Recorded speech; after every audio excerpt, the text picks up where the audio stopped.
getting revenge in March over Alexander Povetkin, Dillian the Bodysnatcher Whyte is set to make his ring return in October, according to Eddie Hearn. They've got Chris Arreola or Andy Ruiz in mind. There was previously talks of Dillian appearing on a Canelo Alvarez undercard and taking on unheralded, unbeaten, unknown Jermaine Franklin, but it seems Franklin's out of the picture now and we're left with Chris the Nightmare Arreola and Andy the Destroyer Ruiz. It seems the plan is, rather than have two fights this year, they were going to have a fight in September and possibly one in December, but they've scrapped the September date and they're just going to aim for October. Here's what Dillian had to say. He goes, Jermaine Franklin, Chris Arreola, Andy Ruiz, Charles Martin, these are the kind of guys I want to fight. I want to fight the best guys, but sometimes it's difficult to get these fights when the guys don't want to fight. We've been talking America for a while now, but if we're going to go once this year, it's likely to be in the UK. That's the end of Dillian's quote.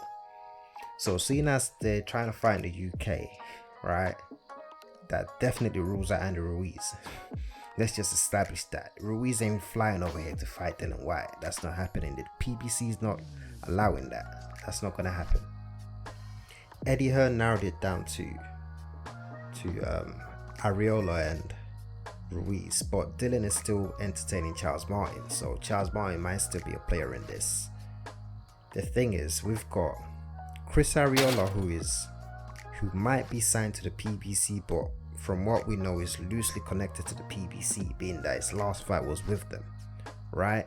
And then we've got Andy Ruiz signed to the PBC, one of their main guys up at heavyweight, a pay-per-view fighter for them. Keep in mind they've got all sorts of fights falling apart over there, so yeah, it's looking crazy for them over there. Fights getting cancelled, fights getting postponed, and all sorts, right? You think they're just gonna let Andy Ruiz make a trip over to the UK to be an opponent for Dillian Whyte for no belts? Sorry, pardon me. For the WBC interim belt? That's not happening, come on. And then we've got Charles Martin, another PBC fighter. I don't see PBC just freeing up these fighters to make a trip to the UK to beat Dillian Whyte's opponent. So more than likely their best bet, if they're still willing to go this American route, I don't see the point of it being an American. Why are they so fixated on an American if the fight's going to take place in the UK? Surely they should scrap the American part of the opponent's search, but that's neither here nor there.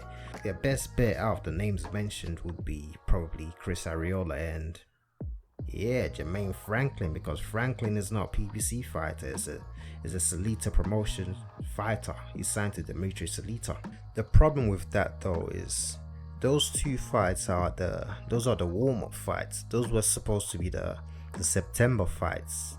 You know, those aren't the big fights he was gonna have in the winter, which is what he's gonna have in October now. So you can't fight Arreola in October. That was supposed to be a tune-up fight. You can't fight Jermaine Franklin either. That was another tune-up fight.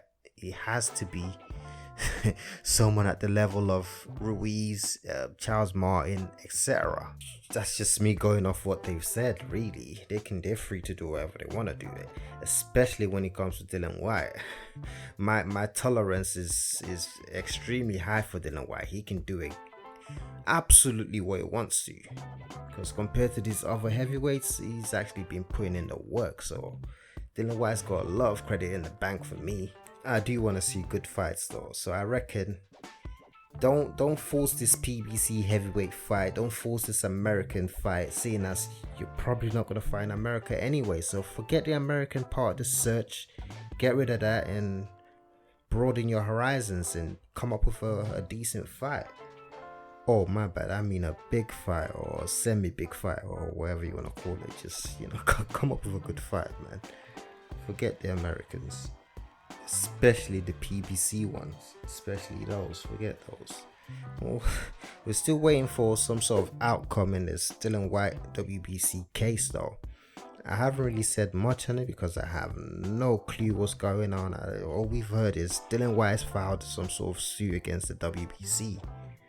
They've also requested for Tyson Fury to be made champion at recess and to allow Dillian Whyte fight Chris Ariola or Andrew Ruiz for Tyson Fury's WBC title, which is more than likely not going to happen because we know, well, previously Wilder and the PBC had Mauricio in their back pocket spot. Mauricio, the schlag, has moved on to Tyson Fury. Now Tyson Fury's got him in his back pockets. That's how he's able to be inactive for a year and a half with no consequences, not fight due to the quote-unquote pandemic, while other fighters been fighting. Dillian Whyte's been defending it. Dillian Whyte's lost and regained this title, and this guy's the so-called fake champion is yet to defend his once.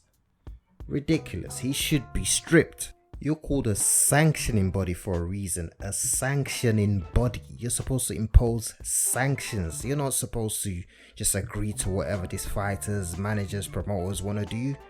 You make the rules. Oh, you're fine. AJ for undisputed? Oh yeah, that's fine. We'll do that. Oh, arbitration? Oh, that's fine. You can fight Wilder. Or you want to sign 3 rematch clauses? Oh, that's fine. You can sign however rematch clauses you want to sign. Or you're not going to fight for a year and a half? Oh, that's fine. You cannot fight for a year and a half. That's alright. Get back in the ring when you're ready to. What?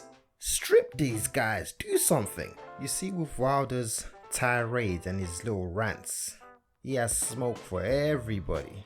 Smoke for the ref, smoke for the Charlos, smoke for the Darrell brothers, for Mark Breeden too, his coach. He had lip for everyone.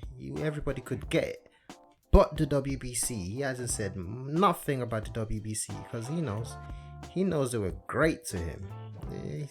How can you have just 2 mandatory defenses in the entire time of your championship reign? He had 2 mandatory defenses, and the first one being Bermane Stiverne, who was coming off an arguable loss to Derek Rossi, where he got knocked down in a fight. A journeyman Derek Rossi, he got knocked down, and then the second one against Dominic Brazil, they plucked out of obscurity, even though they had Dillian Whyte right there sat at number 1 holding the trash silver title as well. Pathetic. What title did Brazil hold? What qualified them to challenge Wilder for the title? What, being Carlos Negron? Please. Anyways, all we can do is just wait for the outcome of this suit Dillian's filed and see what happens, see what the decision is. If that's not successful, if that happens to come after the Fury Wilder fight, we just wait and see what announcement the WBC makes in regards to the mandatory situation. Let it not be Dillian Whyte. Let it be some random top rank heavyweight like Caballero or someone's the mandatory. That would be interesting. Anyways, thoughts in the comment section. Let me know what you think of everything I said in this video, what you think of Dillian Whyte's situation and all that. Leave it all down in the comment section. Give me that like as usual. Give me that like. Oh, I need those. Let's grow this channel, man. Let's do this. And yeah, subscribe if you're new around here. Have the notification bell on as well, so you know exactly what's going on up here. Twitter !UK. I'm out.